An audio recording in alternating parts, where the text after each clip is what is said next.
여러분, 노아의 때에 인류들이 홍수의 심판을 위해서 예비되지 못했습니다. 그렇죠?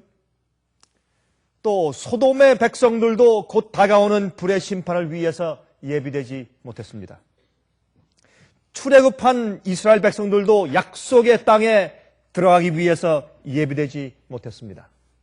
예수님께서 초림하셨을 때에도 유대 백성들은 메시아를 맞이하기 위해서 예비되지 못했습니다.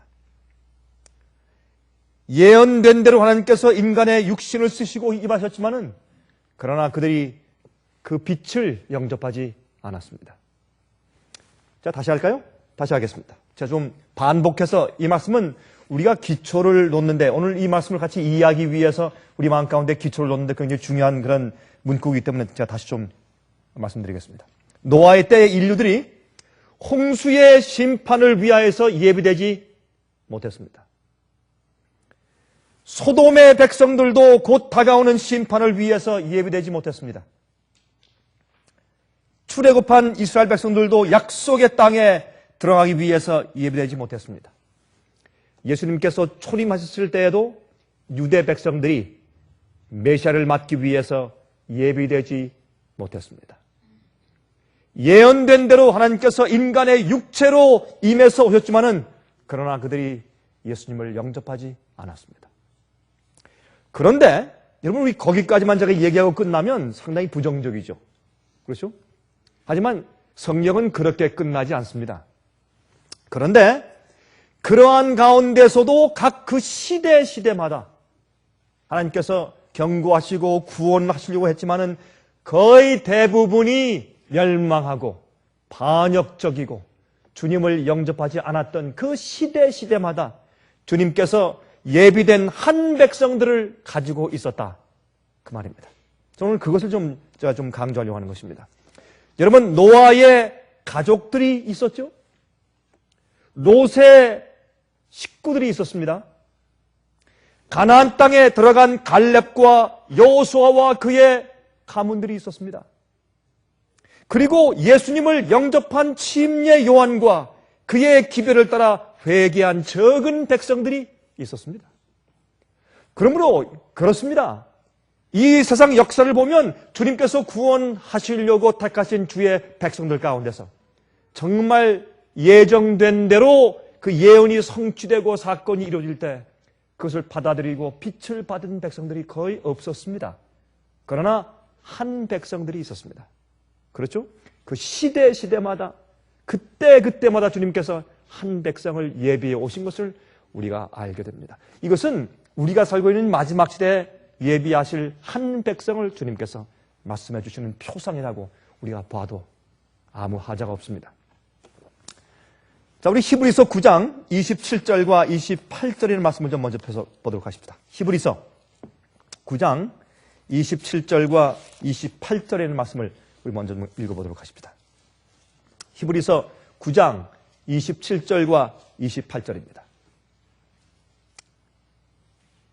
한 번 죽는 것은 사람에게 정하신 것이요 그 후에는 심판이 있으리니 이와 같이 그리스도도 많은 사람의 죄를 담당하시려고 단번에 드린 바 되셨고, 이것은 예수님께서 초림하신 것을 상징하시죠. 예수님께서 처음에 오셨을 때, 그렇죠? 많은 사람의 죄를 담당하시고 십자가에 돌아가기 위해서 이 땅에 오신 것을 말씀했습니다. 그 다음에 이제 재림을 말씀하십니다. 그 다음에 구원에 이르게 하기 위하여 무엇이 없이? 죄와 상관없이 자기를 바라는 자들에게 두 번째 나타나실 것이라. 예수께서 이 땅에 초림하셨을 때 그때 주님을 영접한 자들이 적었습니다. 그러나 예수께서 두 번째 오실 때 우리가 이해할 수 없는 말씀이 나오는데, 죄와 상관없이 자기를 기다리는 사람들이요? 이건 참 이해가 안 됩니다. 여러분 좀 생각해 보십시오. 이 얘기는요, 값싼 복음, 잘못된 복음을 가지고 이해하는 사람들은 이 말씀이 이해가 안 돼요. 여러분, 제가 지난 시간에 말씀드렸지만 제가 지난 주일에 제가 한국에서 목사님들과 제가 세미나를 했을 때 거기 온 분들 가운데서 여러분들이 저와 개인적으로 와서 면담을 좀 하기를 신청했습니다. 제가 그분들과 같이 대화하면서 제가 많은 것을 느꼈습니다. 여러분, 거기에서 한 분이 저한테 이렇게 질문했습니다. 목사님, 제가 처음에 생애빛의 기별을 듣고 나서 참 좀 지나친 것 같다. 너무 곧바르다. 참 말씀 맞긴 맞는데 누가 이렇게 살 수 있겠는가? 이렇게 설교하면 교회 교인들이 다 나가겠다. 우리가 표준을 잔뜩 낮춰놓았는데 그런 마음에 그런 성가심들이 그런 그 좌절들이 많이 있었는데 가만히 말씀을 연구하고 기도하면 할수록 그 말씀이 옳은데 그러면서 이제 드디어 자기 마음 가운데 있던 복음에 대한 이해가 정리되니까 드디어 하나님이 보이더래요. 드디어 진리가 보이고. 이건 참 중요한 얘기입니다. 여러분, 여기에 이제 히브리 9장 27절과 28절에 있는 이 말씀 가운데서 죄와 상관없이 자기를 바라는 자들에게 두 번째 오실 것이라. 여러분, 예수님 초림 때에도 그렇게 수천 년 동안 예수께서 오실 것을 예언해 두었지만은 빛이 왔을 때 어둠이 빛을 영접지 않았다고 성경은 말씀합니다. 오히려 교회가 예수님을 십자가에 못 박아 죽였습니다. 여러분, 마지막 시대에 성경을 말씀하기를 죄와 상관없이 예수께서 처음에 초림했을 때는 우리의 죄를 지시고 용서하시고 돌아가시기 위해서 오셨지만 두 번째는 죄와 상관없이 예수께서 더 이상 그들을 위해서 중보 기도를 해주실 필요가 없을 정도로 그들의 죄를 대신 지실 필요가 없는 그런 의로운 자들을 데리러 오신다고 성경은 분명히 선포합니다. 그렇죠? 근데 이 복음이 잘못되어 있으면 이 말씀이 이해가 안 돼요. 읽어도 그냥 졸면서 읽는 것처럼 그냥 지나가고 마음 가운데 이 말씀이 박히질 않습니다. 전혀 이해가 안 됩니다. 더 이상 죄를 담당해 줄 필요가 없는 죄의 문제가 해결된 자들을 데리러 오신다고 성경은 말하고 있습니다. 그런 백성들이 있을 것이라고 성경은 말합니다. 과거에 예수께서 초림했을 때 온 교회가 주님을 십자가에 못 박을 때 그러나 주님을 영접하고 마음 가운데 성령이 충만한 자들이 있었습니다. 마지막도 마찬가지일 것입니다. 중세기 때 온 교회가 진실된 주의 백성들을 핍박해서 거의 1000년 이상 동안에 5천만 내지 1억 명의 신실한 백성을 죽였을 때 그러나 성령이 충만한 적은 예비된 한 백성이 있었습니다. 베드로후서 3장 9절부터 14절까지 말씀했습니다. 베드로후서 3장 9절부터 14절까지 주의 약속은 어떤 이에 더디다고 생각하는 것 같이 더딘 것이 아니라 오직 너희를 대하여 오래 참으사 아무도 멸망치 않고 다 회개하기에 이르기를 원하시느니라. 그러나 주의 날이 도적같이 오리니 그 날에는 하늘이 큰 소리로 떠나가고 체질이 뜨거운 불에 풀어지고 땅과 그 중에 있는 모든 것이 드러나리로다. 이 모든 것이 어떻게 풀어지리니 이렇게 풀어지리니 너희가 어떠한 사람이 되어야 마땅하뇨. 여기 하나님께서 마지막에 예비될 한 백성에 대해서 그들의 형편에 대해서 이렇게 말씀하신 것을 들을 수 있습니다. 거룩한 행실과 경건함으로 하나님의 날이 임하기를 바라보고 간절히 사모하라. 그날에 하늘이 불에 타서 풀어지고 체질이 뜨거운 불에 녹아지려니와 우리는 그의 약속대로 의에 거하는 바 새하늘과 새 땅을 바라보더라.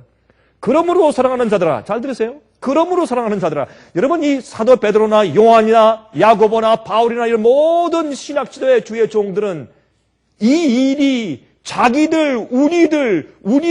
자기들에게 나타나야 할 것이라고 적용했고 이것을 마지막 시대에 남은 무리로서 그 모든 이 경험들과 준비되는 것들을 자기 세대에 적용시켰어요.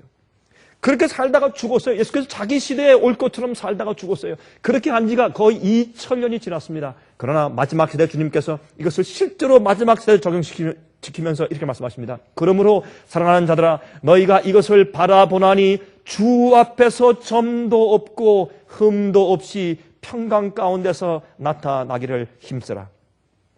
잘못된 복음은 이 말씀을 이해할 수 없게 만드는 것입니다. 여러분 점도 없고 흠도 없단 말이 무슨 말입니까? No spot, no wrinkles. 영어로 그렇죠? 여러분 제가 늘 설명드렸지만은 점도 없다는 것은 내가 과거에 지은 죄에 대해서 전부 회개하고 고백하고 버렸기 때문에 과거에 흠이 없습니다. 점이 없습니다. 다 용서받았으니까. 그렇죠? 그 다음에 주름이 없습니다. 점도 없고 흠도 없고 사실 주름이 없다는 뜻입니다. 왜? 과거에 지은 죄가 다 용서받았으니까 죄의 점들이 없어요. 깨끗해졌습니다. 흠이 없단 말은 무슨 말입니까? 주름이 없어요. 이제 링크 이렇게 막 주름진 것이 없습니다. 왜? 다 펴졌어요. 예수 그리스도의 보혈의 피가 우리의 양심을 씻었습니다. 악한 동기와 악한 그런 소원들이 다 사라졌습니다. 여러분, 그것은 참된 피조물되는 거듭남의 경험이 아닙니까? 그 경험이 우리 마음가운데서 매일매일 유지되어야 할 것입니다. 그것이 성화입니다. 이 경험이 없이는 구원을 여러분, 이런 말을 하죠, 가끔. 그 아버지와 아들에게서 태어난 아들은 끝까지 아들이 아닙니까? 아닙니다. 그 아들로 태어났어도 죽을 수가 있고 병들 수가 있고 탕자처럼 반역해서 나갔다가 다시는 돌아오지 않을 수도 있어요. 그러므로 주름이 없는 것은 다시는 내가 과거에 지은 그런 죄의 습관대로 살 마음이 더 이상 없는 것입니다. 그것은 성령의 은혜와 축복과 능력으로 우리 마음 가운데 그런 마음과 그런 동기가 항상 유지되어야 할 것입니다. 그것이 구원의 경험이요. 이것은 잘못된 복음을 믿는 자들은 이 말씀을 이해할 수가 없는 것입니다. 그러므로 예수께서 이 땅에 불로 심판하시기 위해서 오시는 그날 예비된 한 백성이 있다고 성경은 말하는 것입니다. 요한일서 3장 2절부터 6절입니다. 요한일서 3장 2절부터 6절까지 말씀하기를 사랑하는 자들아 우리가 지금은 하나님의 자녀라 장래에 어떻게 될 것은 아직 나타나지 아니하였으나 아직 잘 모릅니다. 어떤 일이 나타날 것을 우리가 지금 보지 못해요. 여러분 예수님께서 재림하시는 것을 본 적이 있습니까? 저도 본 적이 없습니다. 그러나 믿습니까? 믿습니다. 노아도 비가 올 것을 본 적이 없었습니다. 그러나 믿었습니다. 똑같은 입장에 있습니다. 여러분 과거에 여러분 수천 년 동안 예수님의 초림에 대한 예언을 읽었지만 예수를 메시아를 보지 못했습니다. 그러나 그들은 믿고 구원받은 상태에서 죽었습니다. 마찬가지입니다. 모든 사람들은 앞으로 올 예언에 대해서 믿고 신실히 살다가 그 약속된 말씀을 믿는 믿음 가운데 살다 죽었습니다. 지금도 많은 사람들이 옛날 노아 홍수를 부인했던 것처럼 예수의 재림을 부인합니다. 그러나 성경을 말씀하기를 그 시대마다 대부분의 사람들이 교회들이 주님을 반역하고 신뢰 잘했을 때 한 예비된 백성들을 가지고 있었다고 성경은 증거합니다. 마지막 시대에도 그런 백성이 있을 것을 성경이 증거하고 있습니다.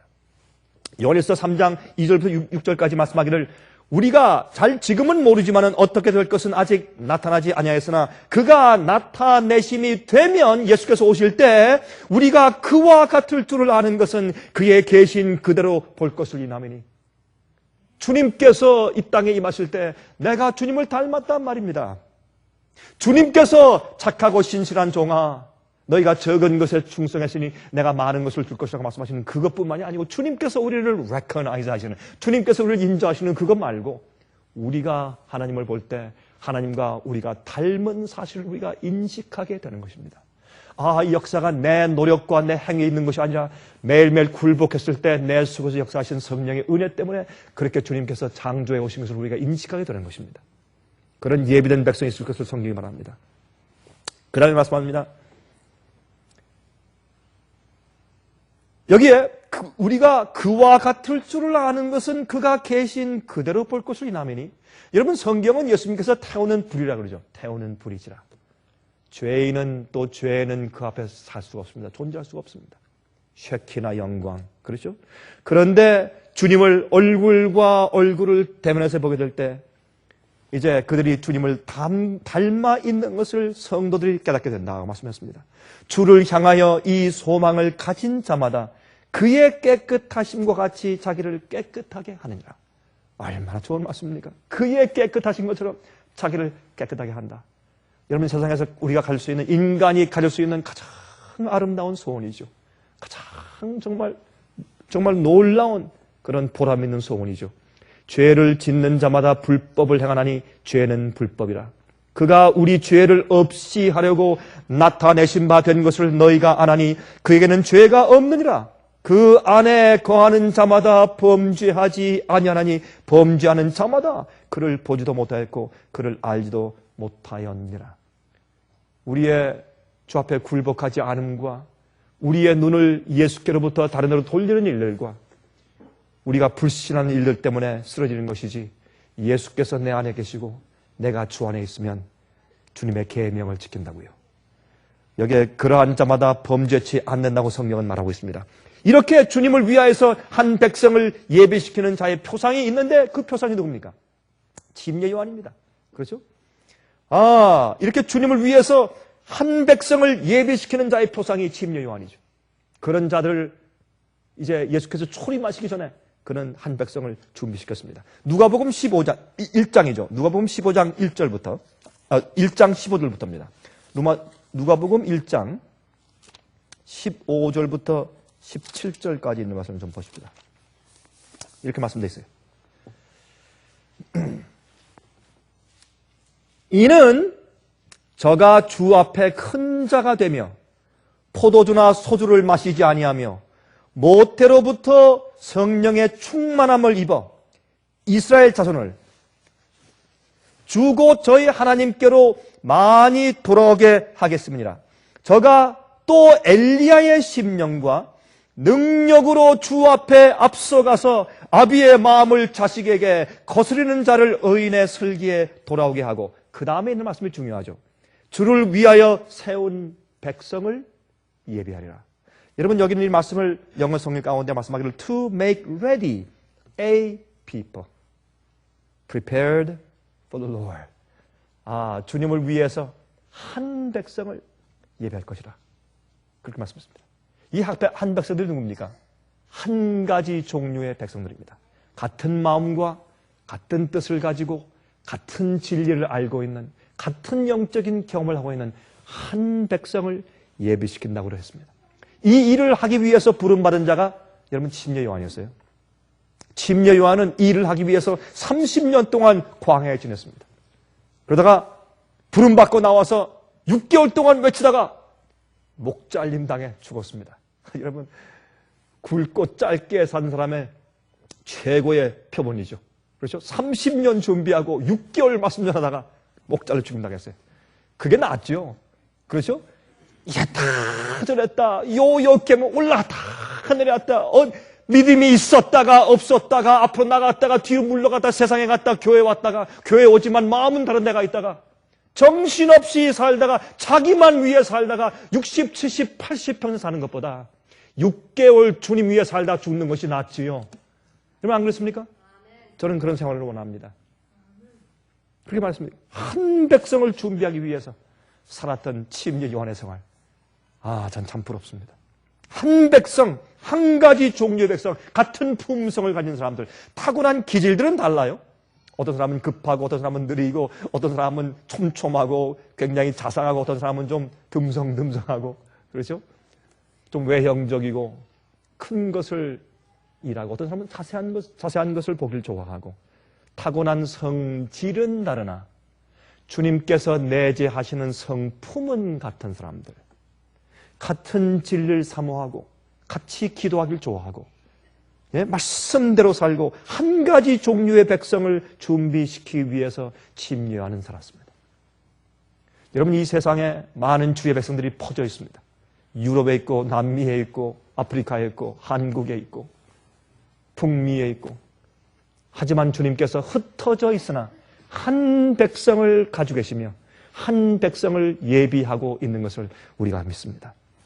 여러분, 왜 예수님께서 두 번째 강림하시지 못하는가? 우리가 늘 얘기하고 아는 얘기죠.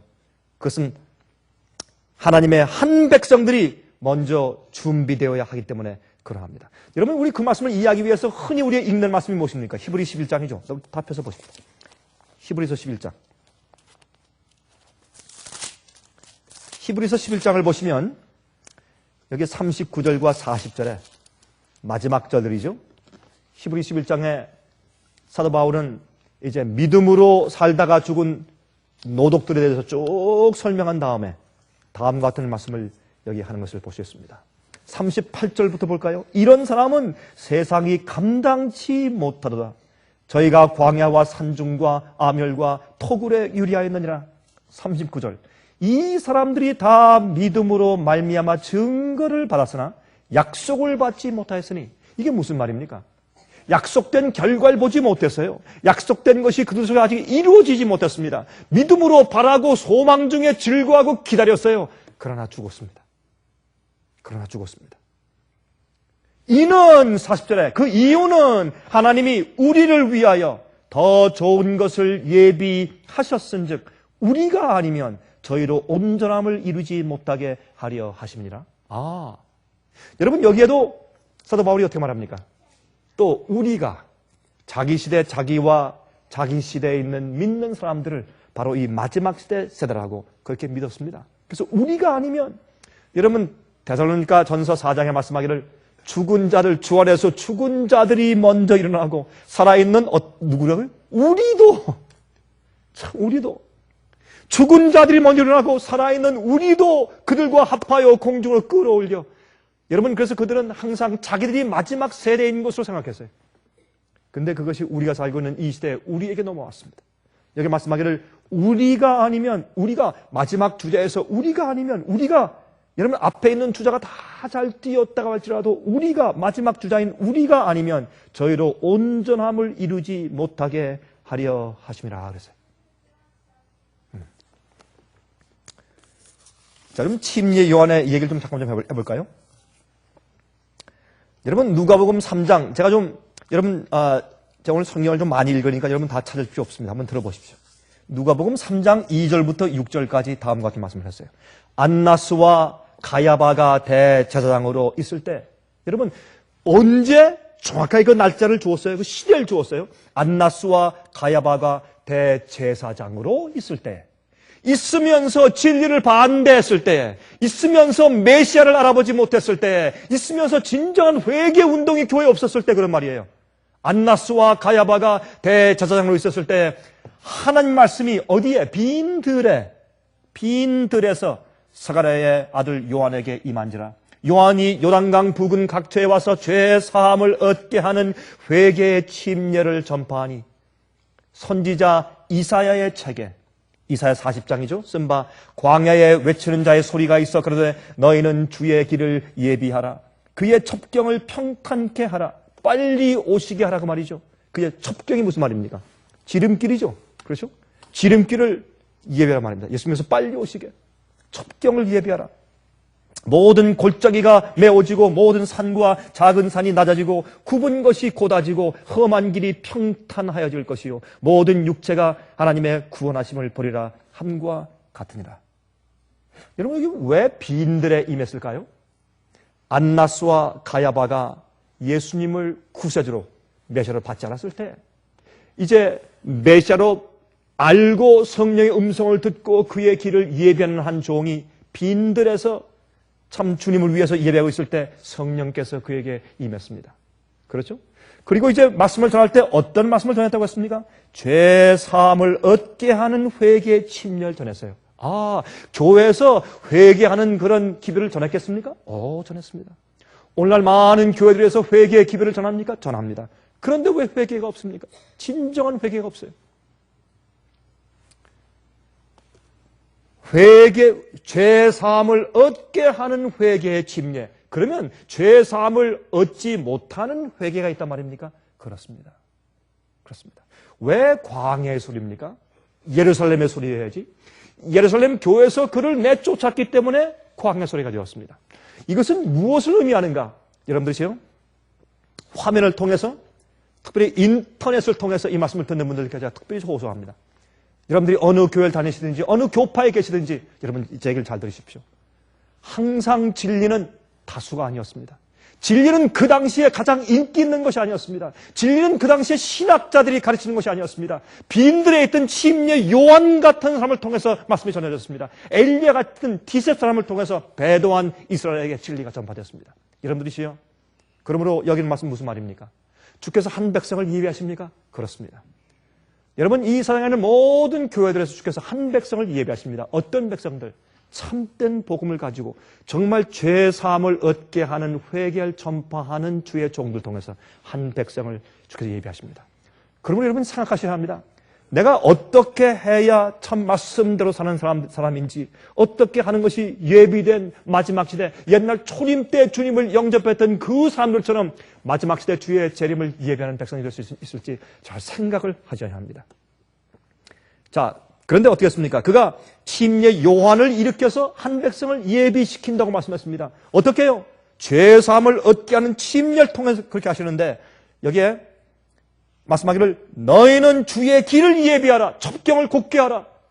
준비하라. 어떻게 한단 말이에요? 어떻게? 그 다음에 말씀하십니다. 모든 골짜기가 메워지고 모든 산과 작은 산이 낮아지고 굽은 것이 곧아지고 험한 길이 평탄하여질 것이요 모든 육체가 하나님의 구원하심을 보리라 함과 같으니라.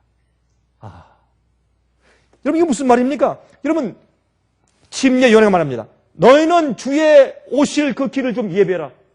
이 첩경을 빨리 좀 준비시켜라. 어떻게? 어떻게 해요? 높아진 것을 다 낮아지게 하고, 낮아진 것을 다 메꾸고, 굽은 것을 곧아지게 하고. 이게 무슨 말입니까? 이것은 실제로 길을 닦는 것입니까? 아닌 것을 알죠. 이것은 하나님을 믿는다고 하는 백성들의 마음이 준비되는 것을 말하고 있는 것입니다. 높아졌던 것을 다 낮추고 교만한 마음을 다 낮추는 것입니다.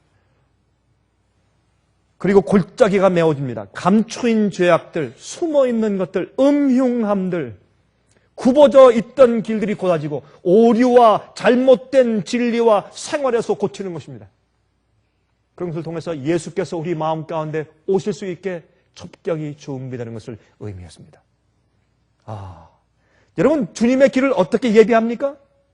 주님을 믿는다고 하는 백성들의 마음이 준비되는 것입니다. 그렇죠? 마음 가운데 높아졌던 교만이 다 낮추어지고 깊이 들어가 있는 숨어있는 죄악들과 음흉한 정신들을 전부 다 끌어올려서 다 버리고 돌들을 버리고 가파로운 길들을 다 정리하고 굽은 길들을 곧바로 하고 잘못된 길들을 고치고 회개 가운데서 개혁이 없는 회개는 잘못된 회개예요. 죄 사함을 얻게 하는 회개를 해야 할 것입니다.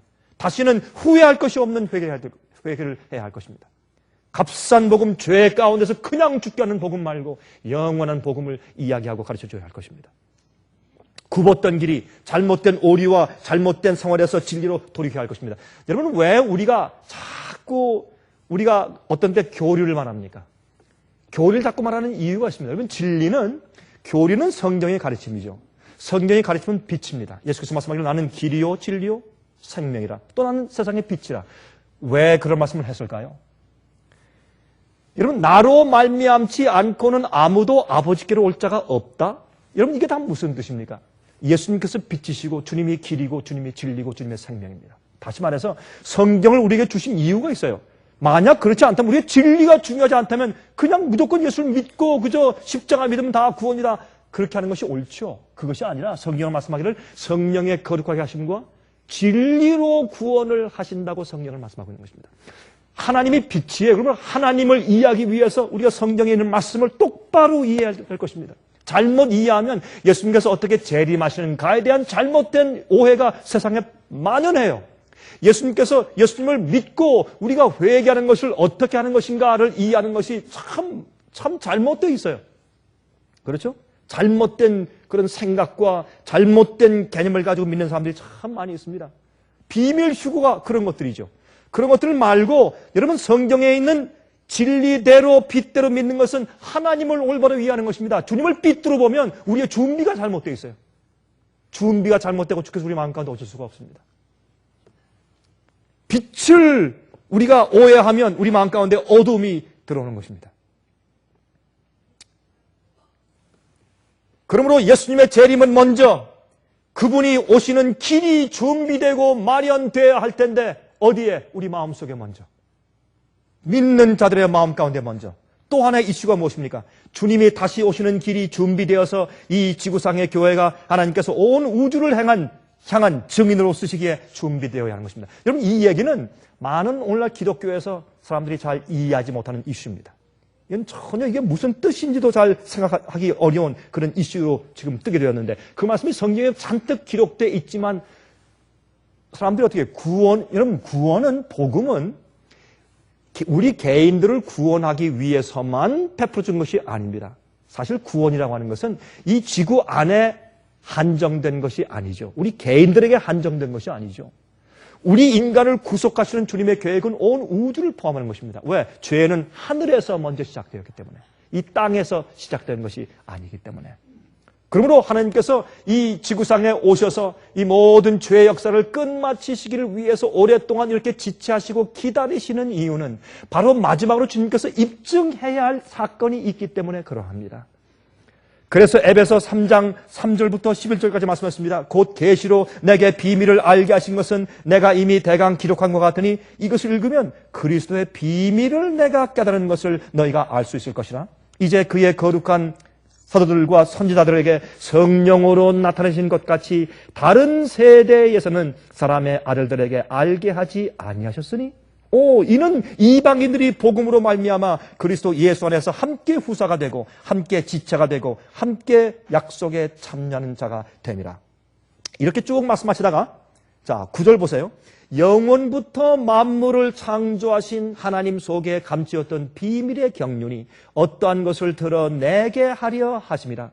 이는 이제 교회로 말미암아 하늘에서 정사와 권세들에게 하나님의 각종 지혜를 알게 하려 하심이니. 여기 참 중요한 얘기가 나와요.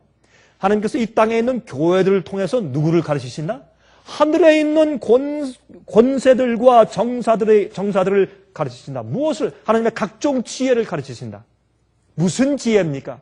여러분, 하나님의 지혜는 성경을 보면 시편, 잠언, 전도 쭉 보시면 하나님의 지혜에 설명하면서 어떻게 말합니까? 하나님의 지혜는 악에서 떠나는 것이 하나님의 지혜예요.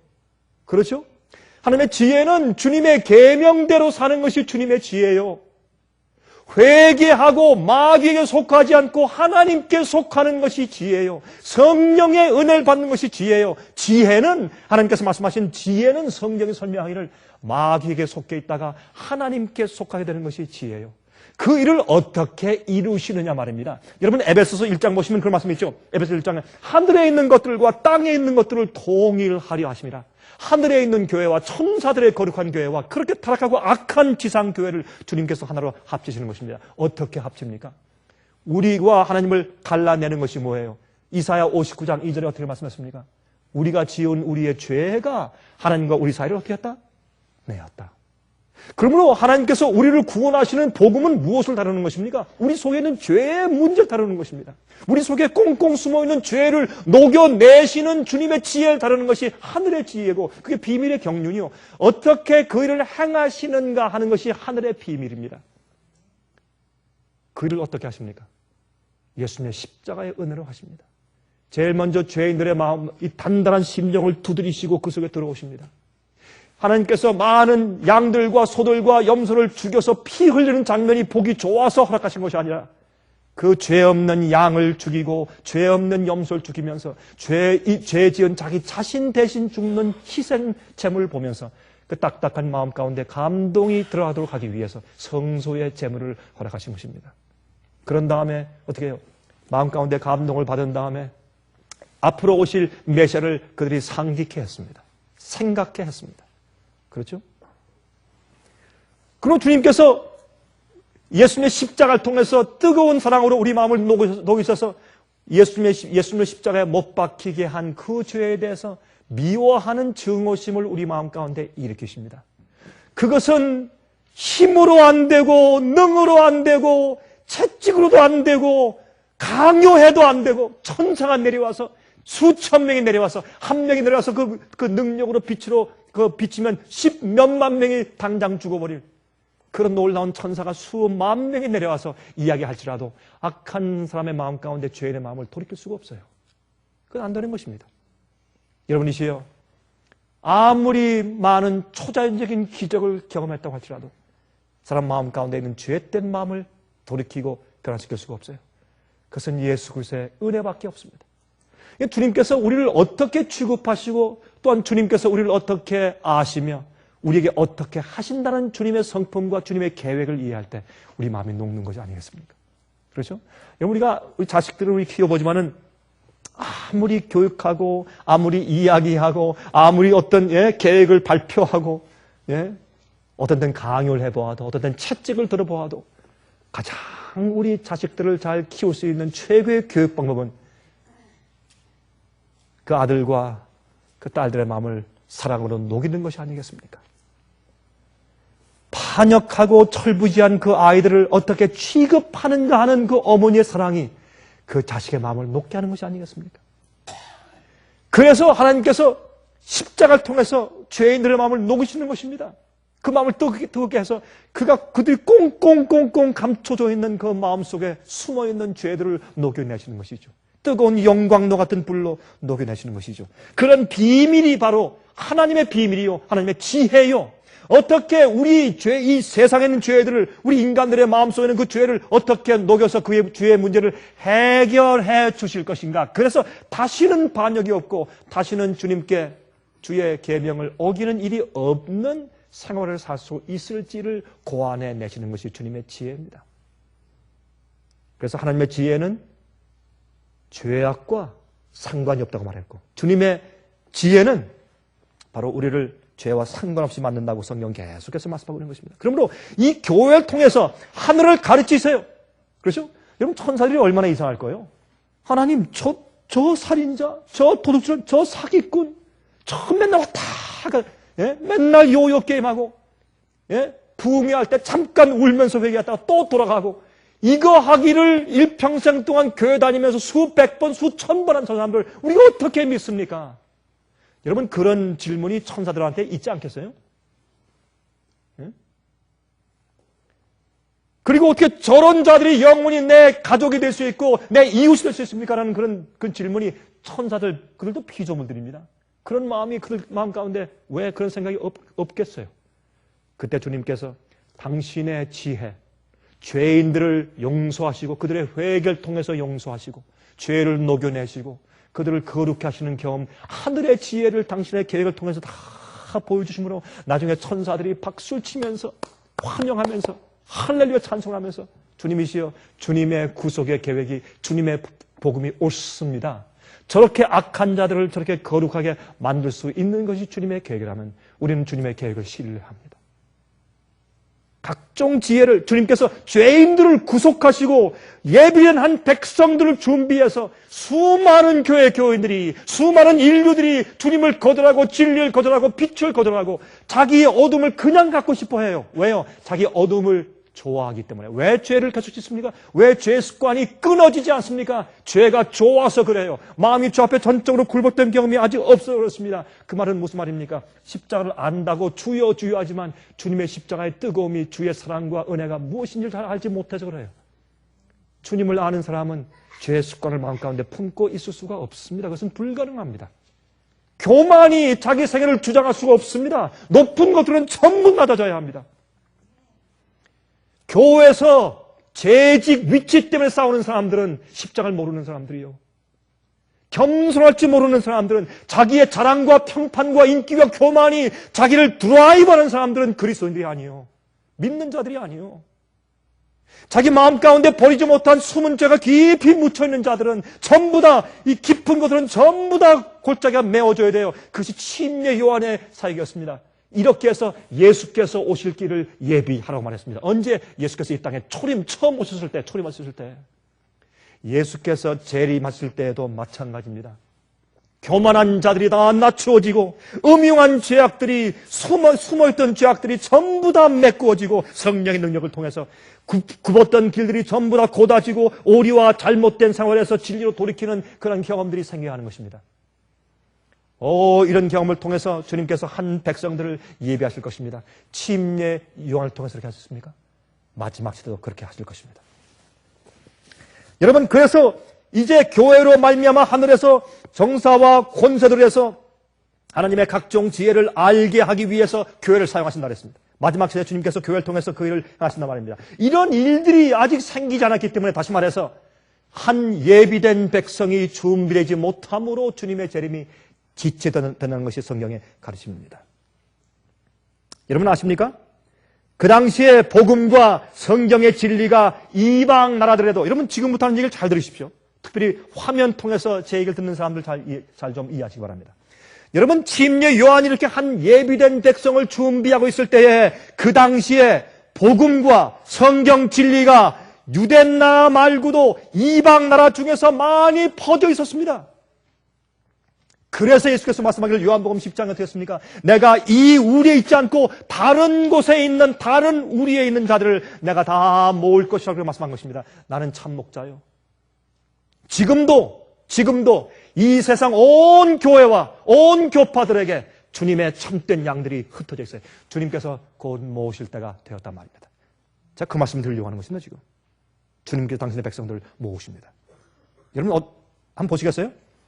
옛날 특별히 다니엘 시대에 복음이 세상에 다 전파되었어요. 어디까지? 중국까지. 중국까지. Yes. 중국 북경까지. 여러분, 도마, 빌립, 이런 사도들이 중국까지 왔다 갔다는 가능성이 농후해요. 여러분, 미국이 중국에게 복음을 전했다고 천만에요. 여러분이시여, 중국은요, 셈족의 일원이었어요. 그리스도인들이 또 이민 가고 쫓겨서 중국까지 갔어요. 그런 흔적들이 중국 고고 역사에 다 드러나 있습니다. 그러므로 여러분, 이 세상에 지금 그러한 것처럼 옛날 시대에도 다니엘 시대 또 그 전까지도 많은 성경 복음과 진리가 세상에 이미 퍼져 있었습니다. 보실까요? 예수께서 탄생하셨을 때 예루살렘 교회가 전부 잠들어 있을 때 누가 찾아왔습니까? 동방박사들. 어디에서요? 바벨론 지방에서. 갈대아 우루 바벨론에서 나온 자가 믿는 자가 누구였어요? 여러분, 아브라함 아니었어요? 그러므로 그곳에도 믿는 자들이 있었어요. 또 구스넷이 어디서 왔습니까? 저 아프리카 북부의 에티오피아에서 구스넷이. 또 누가요? 저 서쪽의 로마에서 왔던 로마의 백부장 누구요? 고넬료. 베드로가 천사의 말을 듣고 가서 그를 만나면 깜짝 놀랐지 않습니까? 사람들이, 여러분, 유대인들이 교만함으로 알아보지 못했을 때 주님께서 하나님을 두려워하는 백성들을 세상 도처에 두셨어요. 그 백성들을 초대교회 성령이 임한 다음에 그 사람들을 모으는 운동을 주님께서 하신 것입니다. 이러한 일들이 이 마지막 시대에 또 한 번 있을 것이라 말입니다. 그런데 성경은, 여러분, 신약 성경을 보시면, 특별히 사도행전을 보시면 이런 사람들을 뭐라고 불렀는 줄 아세요? 이 사람들의 별명이 뭔지 아십니까? 하나님을 두려워하는 자들. 그렇게 불렀어요. 이 사람들을 하나님을 두려워하는 자들이 그렇게 말을 했어요. 여러분, 읽어보세요, 성경 가운데. 그들은 유대인들이 아니었어요. 그러나 주의 백성들이었어요. 그러므로 이러한 사람들은 어떻게 해요? 그들이 두꺼운 벽을 쌓아서 그 박혀있는 벽 때문에 서로 알지를 못했습니다. 그러나 주님께서 침례 요한을 통해서 어떻게 해요? 유대 안에 있는 예비된 한 백성을 준비시켰고 또 누구요? 베드로를 통해서, 특별히 사도 바울을 통해서 이방에 흩어져 있는 하나님을 두려워하는 백성들, 진리를 사모하고 영적으로 굶주리고 목마르고 기다린 빛을 기다리고 있는 자들을 모아서 같이 합쳐 놓으셨어요. 여러분, 그래서 여러분 6월절 그 이후에 요제절, 그렇죠? 2월절은 예수님의 십자가를 상징하죠. 요제절은 예수님의 부활을 상징하죠. 그 다음에 무엇입니까? 오순절이죠. 오순절에 성령이 떨어졌을 때 그때 바치는 첫 열매가 무엇이었습니까? 두 떡덩이였어요. 왜 두 떡덩이입니까? 유대인들 플러스 이방인들이에요. 그래서 이 두 떡덩이를 주 앞에 들여서 초대교회가 생긴 것입니다. 사도교회가 생긴 것입니다. 성령이 임했을 때 예비된 백성들을 모은 것입니다. 마지막 시대도 똑같은 일들이 벌어지게 되는 것입니다. 주님께서 예비한 한 백성들, 한 가지 종류 백성들, 같은 품성을 가지고 같은 진리의 빛을 이해하고 같은 복음의 경험한 백성들 주님께서 세상 도처에서 모으실 것입니다. 전 그것을 믿습니다.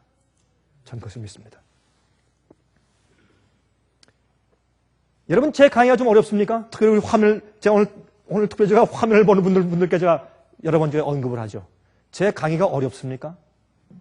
여러분, 그래서 저희 상해빛에서 무엇을 하고 있습니까? 그렇게 책을 찍어내고 월간지를 만들고 DVD를 만들고 CD를 만들고 책자, 소책자를 만들어서 그렇게 뿌리는 것입니다. 광고라고.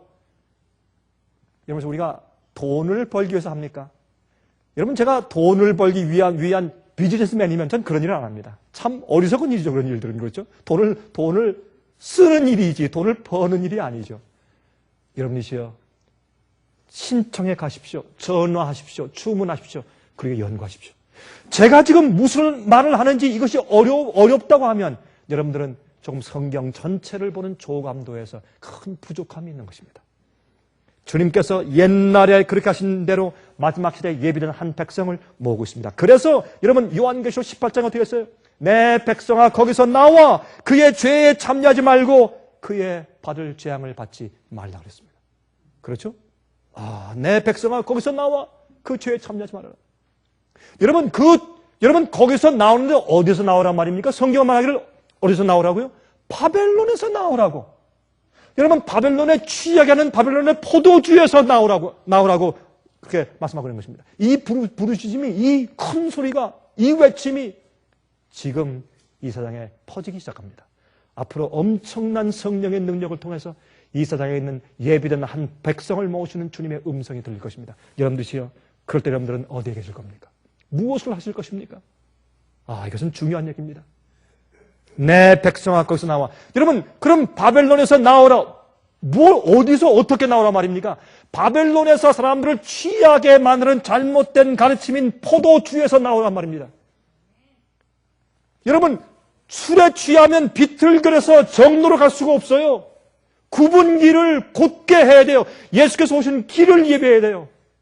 예? 교만한 가운데서 음흉한 죄를 그냥 품고 있으면서도 여전히 구원받았다고 하는 잘못된 복음에서 나오란 말입니다. 잘못된 교리에서 나와야 합니다. 잘못된 가르침에서 나와야 합니다. 예수님의 재림에 대해서 잘못 가르치는 그런 잘못된 가르침에서 나와야 합니다. 잘못된 의식에서 나와야 합니다. 잘못된 예배 방식에서 나와야 합니다. 잘못된 기도 형식에서 나와야 할 것입니다. 성경으로 돌아와야 합니다. 성경으로 돌아와야 합니다.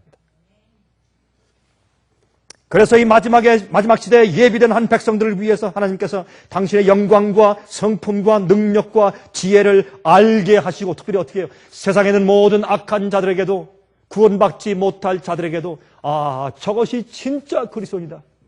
저것이 진짜 종교고, 저것이 진짜 신앙이며, 저것이 진짜 그리스도인들이구나 라는 것을 알게 할 뿐더러 하늘에 있는 천사들에게도 하나님께서 그렇게 타락한 인류를 어쩌면 저렇게 거룩하게 구속할 수가 있는가 라고 깜짝 놀라게 하는 그 각종 지혜를 교회를 통해서 보여주시고 증거하시기 위해서 마지막 한 백성을 예비하신다고요. 그런데 마지막 시대는 말이죠. 마지막 시대에는 이 복음이 천천히 점진적으로 온 세상에 퍼져왔습니다. 그렇죠? 천천히 퍼졌어요. 점진적으로 퍼졌어요. 하지만 성경은 다음과 같이 예언합니다. 한번 들어보십시오. 마태복음 24장 14절, 이 천국 복음이 모든 민족에게 증거되기 위하여 온 세상에 전파되리니 그제야 끝이 올 것이라 했습니다. 그런데 이 예언이, 예수님께서 말씀하기를 내가 너에게 가르쳐준 이 천국 복음, 이것이 온 세상에 다 퍼질 것이다. 모든 민족들에게 증거되기 위해서 온 세상에 다 전파될 것이다. 그때 무엇이 온다? 끝이 온다. 끝이 온다. 그랬는데 골로새서 1장 23절 보면 그런 일이 한 번 있었습니까? 없었습니까? 한 번 있었죠? 어떤 말씀이십니까? 만일 너희가 믿음에 거하고 터 위에 굳게 서서 너희 들은 바 복음의 소망에서 흔들리지 아니하면 그리하리라. 이 복음은 천하 만민에게 전파된 바요. 그랬어요. 이미 초대교회 때 한 번 복음이 온 세상의 모든 민족에게 한 번 다 전파되었었다고 성경은 그렇게 증거하고 있습니다. 과거형이에요. 이미 전파되었다. 여러분, 이것은 모든 사람들이 다 복음을 다 받아들이고 확신하고 다 회개했다, 그런 뜻은 아니죠. 무슨 뜻이었습니까? 그들이 원하기만 하면, 그들이 정말 온 마음을 다해서 찾기만 하면 그들 주위에 두리번거리면서 어떤 사람에게 무엇을 받든지, CD를 받든지 DVD를 받든지 책자를 받든지 강의를 듣든지 설교를 듣든지 아니면 개인적으로 대화를 하든지 간에 그들이 정말 진리를 찾는 마음을 가지고 두리번거리고 찾으면 다 그들이 만나서 찾을 수 있을 정도로 다 퍼져 있었다, 그런 말이죠. 지금도 마찬가지입니다. 지금의 온 세상에 복음이 다 전파되어 있습니까? 다 전파되어 있습니다. 아랍 국가, 공산국가 어디를 가든지 복음은 이미 다 전파되어서 퍼져 있는데 아무리 퍼져서 우리 옆에 좋은 것을 갖다 줘도 마음이 원치 않으면 열지 않는 것입니다. 한 번은 한국에 있는 한 목사님이 저한테 그런 얘기를 해주더라고요. 근데 참 제가 이런 좀 목사님들과 이렇게 집회를 하면서 제가 느끼는 것은 참 이런 목사님들 가운데 참 정말 겸손한 분들이 있어요. 그리고 정말 진리를 찾는 그런 분들이 있는 것을 제가 발견하고 참 마음에 저 감사했습니다. 한 분이 그랬어요. 자기 집에 또 교회에 계속해서 이제 저희 한국의 생애빛에서 자꾸만 날라오는데 도대체 이게 뭔가, 무슨 또 사교인가, 무슨 또 이단이 생겨서 또 이런 걸 보여주는가. 근데 한번 보니까 그 안에는 그 내용도 뭐 그랬지만 겉에 모양이 참 예쁘더래요. 그 그림이. 그 참 예쁘다 하고 이제 집어서 이렇게 살펴보니까 자기가 정말 찾고 싶은 그 주제가 하나가 딱 기록되어 있는데 그걸 읽으니까 눈이 번쩍 뜨이더래. 세상에 이런 말씀이 다 있는가. 그 다음부터 자기가 그냥 오면 그냥 이렇게 팽개쳐도 있지 않았던 걸 전부 꺼내가지고 보기 시작하니까 자기의 영적인 눈이 열렸대요. 깜짝 놀랐대요. 여러분이시여, 우리가 아무리 복음을 하나님께서 천사를 보내서 복음을 세상 온 곳에 태산처럼 쌓아 놓아도 죄인들의 마음 가운데 의를 사모하고 간절히 고대하는 그런 빛을 사모하는 마음이 없으면 거들떠 보지도 않는 것입니다. 읽어도 그 말씀이 마음 가운데 들어가지가 않는 것입니다, 여러분. 그렇지 않습니까? 그러므로 그런 의미에서 옛날 바울이 말하는 것처럼 이 복음은 천하 만민에게 이미 전파된 바요 하는 말씀처럼 지금도 세상에 복음이 다 전파되어 있습니다. 이제 추수 때가 되는 것입니다. 여러분, 그런데 보세요. 요한계시록 14장 6절과 7절을 말씀하십니다. 또 보니 다른 천사가 공중에 날아가는데 땅에 거하는 자를 곧 여러 나라와 족속과 방언과 백성에게 전할 영원한 복음을 가졌더라. 이게 뭐라 그랬어요? 곧 여러 나라와 족속과 방언과 백성에게 전할 영원한 복음을 가졌어요. 이것은 무슨 말입니까? 이 천국 복음이 다시 한번 이 세상 마지막 역사에 한번 세상에 다 전파되어야 할 때가 와요. 그때가 지금이 옵시다. 여기 말씀하기를 영원한 복음이라고 했어요. 무슨 복음이요? 변하지 않는 복음. 내가 당신을 영원히 사랑합니다. 무슨 말이에요? 나의 사랑은 변하지 않습니다. 그런 말이죠. 영원한 복음은 변치 않는 복음이에요. 그건 무슨 말씀입니까? 예수께서 이 천국 복음이 했던 예수께서 주시고 뿌리고 하신 그 복음이 가라지가 났어요. 복음이 변질됐어요. 잘못된 복음이 세상에 퍼졌어요. 그거 말고 원래의 복음인 영원한 복음이 온 나라와 족속과 방언과 백성에게 다 전파될 마지막 시대가 한번 오는데 그때가 지금이란 말입니다. 그때 누가 일어납니까? 한 예비된 한 백성이 일어나요. 같은 복음을 이해하고 같은 성경의 말씀과 진리를 이해하고 같은 성경의 교리를 이해하고 오해를 풀고 굽어진 것들을 곧바르게 만든 한 백성이 생겨요. 그 백성이 생기는 것을 성경은 말하기를 주님께서 오실 길을 예비하라라고 표현한 것입니다. 침례 요한 당시도 주의 오실 길을 예비하라는 것은 백성들의 마음을 준비시키는 것이었고 지금도 마찬가지예요. 지금도 마찬가지예요. 예수께서 오실 길을 위해서 예배한다는 것은 그 당시에 하이웨이를 건설한 것이 아니었지 않습니까? 영적인 경험이 아니었습니까? 지금도 마찬가지입니다. 그런데 다니엘 12장 4절에 말씀하기를 다니엘아 마지막 때까지 이 말을 간수하고 이 글을 봉함하라. 왜요? 이걸 닫아두어라. 지금 이해를 못한다 이 말씀을 다 이해할 때가 온다. 언제? 마지막 시대. 그 마지막 시대가 되면 뭐라 그랬어요 이게? 많은 사람이 빨리 왕래하며 지식이 더할 것이라. 많은 사람들이 빨리 왕래하며 지식이 더할 것이라. 여러분 사실 말이죠. 이 세상은 일일 생활권에 들어갔다고 해도 과언이 아닙니다. 지금 우리가 이제 비행기를 타고 우리 한국이나 중국에 갈 때 우리가 있는 곳에서 타면 한 14시간, 그렇죠? 한 14시간 걸립니다. 중국까지 오면 한 15시간 걸리겠죠? 그렇죠? 이 비행기의 속도의 거리가 앞으로 한 반 정도로 줄게 되는 것은 그렇게 오랜 세월이 걸리지 않는다는 것이죠. 한 반 정도. 7시간?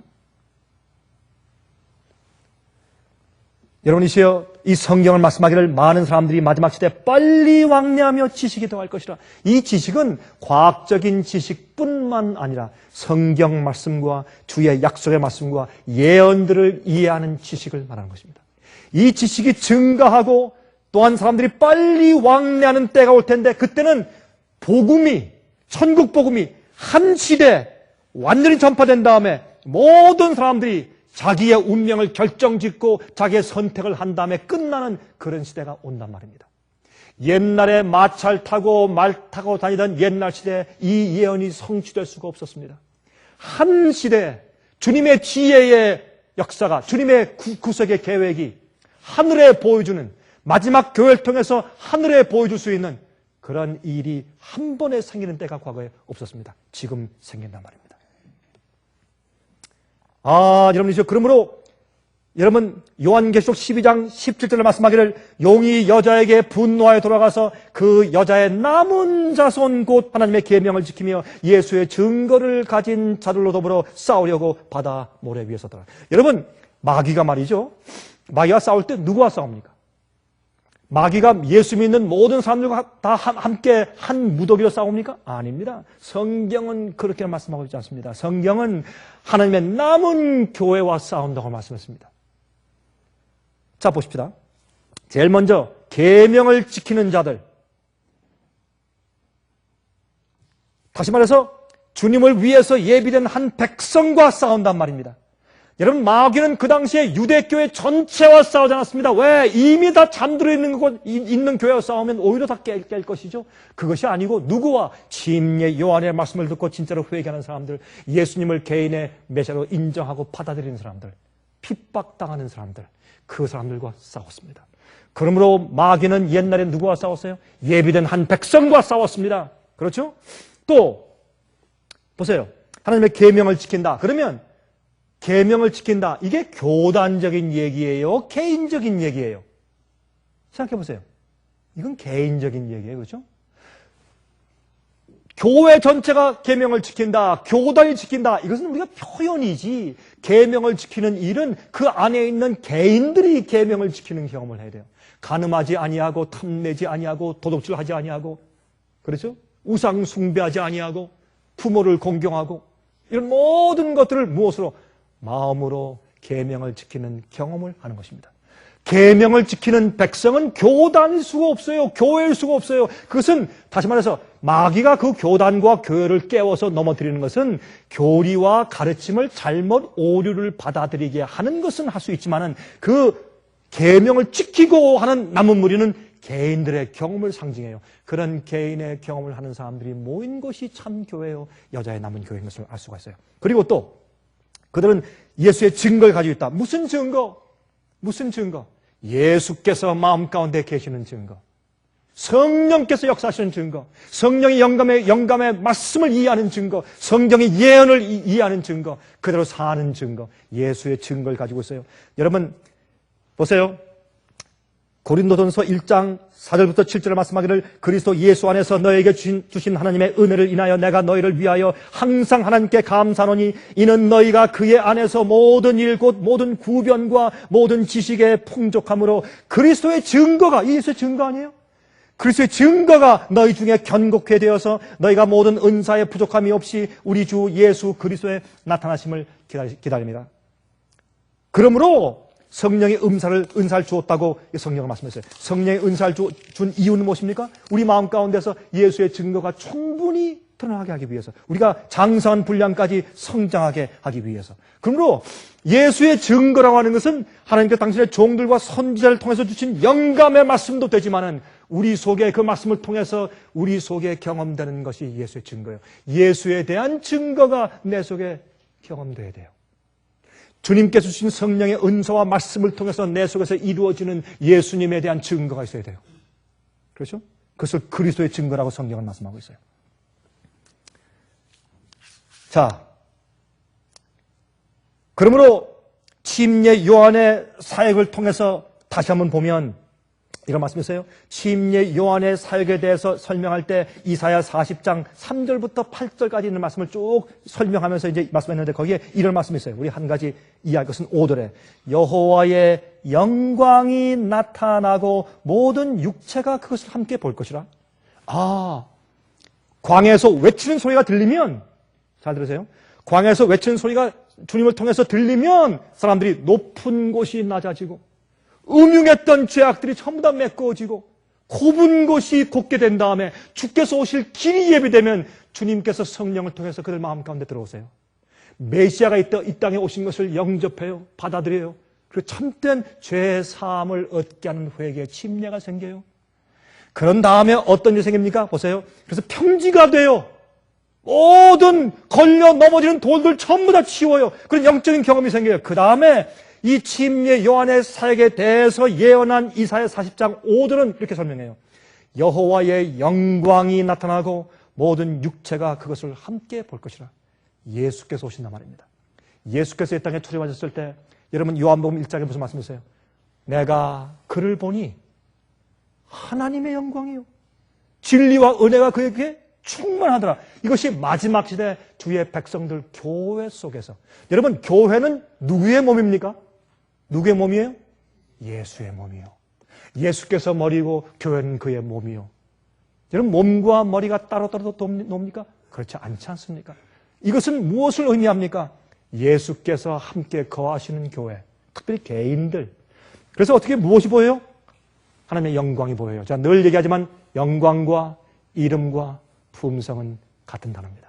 동의어입니다. 그렇죠? 하나님 여호와의 영광이 나타나고 모든 육체가 그것을 함께 봐요. 하나님이 임하세요. 예수께서 이 땅에 재림하시지만 당신의 백성 속에 예수의 품성이 임해요. 주님의 그 역사가 임해요. 성령이 임해요.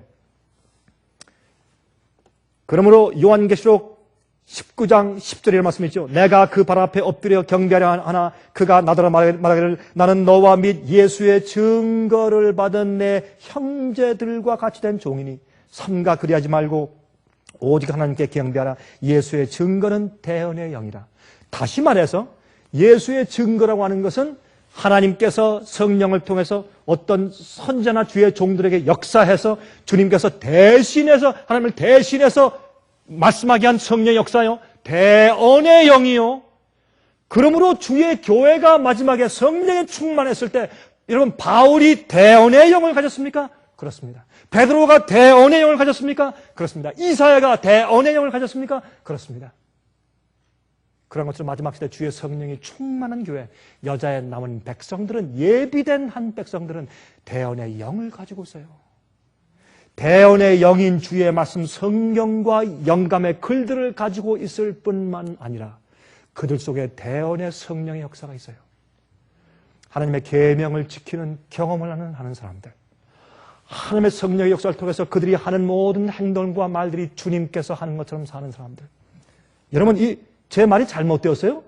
특별히 우리 화면 통해서 보는 사람들, 어떻게 사람이 그럴 수가 있는가? 제 말이 잘못되었어요? 여러분, 다음에 성경 한번 보실래요? 한번 보십시다.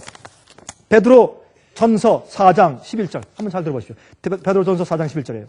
만일 누가 말하려면 하나님의 말씀을 하는 것 같이 하고, 보세요. 누가 말을 하려면 하나님께서 하나님의 말씀을 하는 것 같이 하고, 누가 봉사하려면 하나님의 공급하시는 것 같이 하라. 이는 범사에 예수 그리스도로 말미암아 하나님이 영광을 받으시게 하려 함이니. 이것이 예수님께 영광을 돌리는 것이죠. 우리가 말하는 것을 하나님께서 하는 것처럼 하라. 우리가 봉사하고 남을 돕는 것을 하나님께서 돕는 것처럼 하라. 그런 경험들을 성경이 얘기해요. 참 놀라운 얘기죠. 우리 이 얘기만 하고 마칩시다. 그럼 민수기 11장 보시면 이 모세 마음 가운데 좀 문제가 생겼습니다. 백성들이 너무나 반역하니까, 너무나 말을 안 들으니까 답답해서 이제 모세가 어떻게 하면 좋습니까? 라고 저 앞에 이제 한탄할 때 주님께서 이런 일을 행하십니다. 여러분 잘 보십시오. 그 당시에 모세는 예수님을 상징했습니다. 그래서 모세가 그랬습니다. 앞으로 이 나라에 너희들 가운데서 나와 같은 한 선지자를 일으킬 것이라 예수님을 상징했죠. 여러분, 모세는 애굽에서 종노릇하는 주의 백성을 이끌어낸 주의 종으로 예수님을 상징한 선지자였습니다.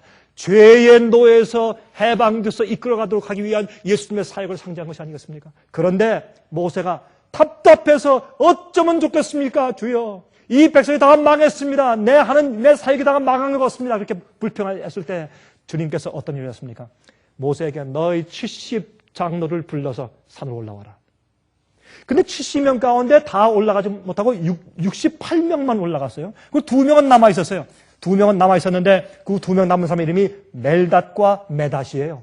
이 두 사람은 내가 감히 어떻게 주 앞에 올라가겠는가? 올라가지 못하고 2명은 진주에 남아있고 68명만 따라 올라갔는데 68명이 하나님의 영광을 본 다음에 그들이 무엇을 했습니까? 예언하기 시작했어요.